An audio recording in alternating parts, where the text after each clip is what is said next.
Hello, this is Eazytarget coming back at you with another Diablo 3 Challenge Rift video. This is Challenge Rift week 132.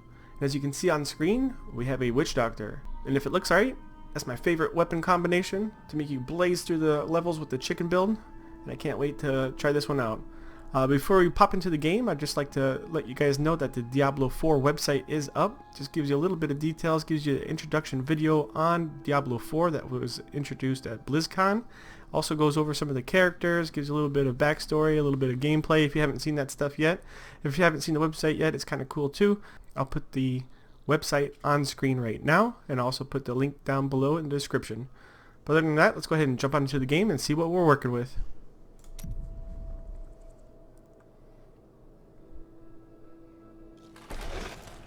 Alright, starting off here, we got Hex, Soul Harvest, Fire Bats, Locust Swarm, Summon Zombie Dogs, Spirit Walk.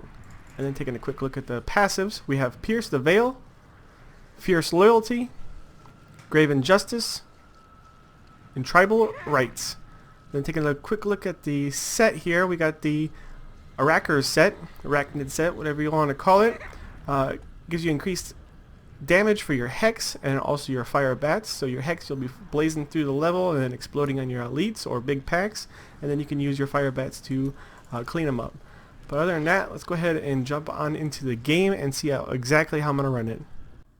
Alright, starting off with this build, what you want to go ahead and do is pop your dogs so they're out and about. I didn't do that right off the bat there. And then you want to go ahead and Hex to your first elite pack. Try to get them all grouped up together if you can. Explode on them. You're probably going to have to do a couple hexes on them. You do have the ability to use Fire Bats, but Fire Bats doesn't do as much damage as I would like.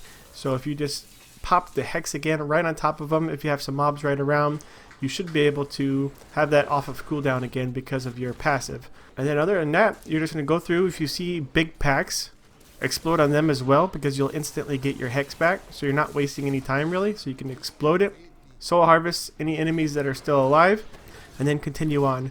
I did a bad job of getting the Soul Harvest up. I had it down a whole bunch.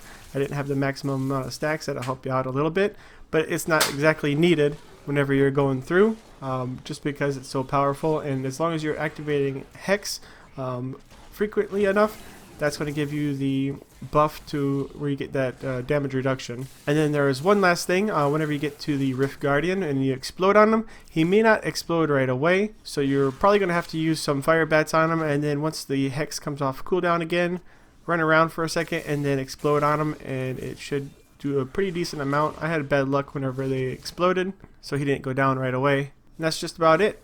Just don't forget about that Fire Bats if you have the Hex off cooldown because you accidentally exploded it with no enemies around. As long as there's like 5 enemies or whatnot, that should come off of cooldown with your passive ability, and you are set for this Rift. If you have any questions or concerns about this build, please leave a comment down in the section below, and I'll answer them as fast as I can. Other than that, this is Easy, and I'm out.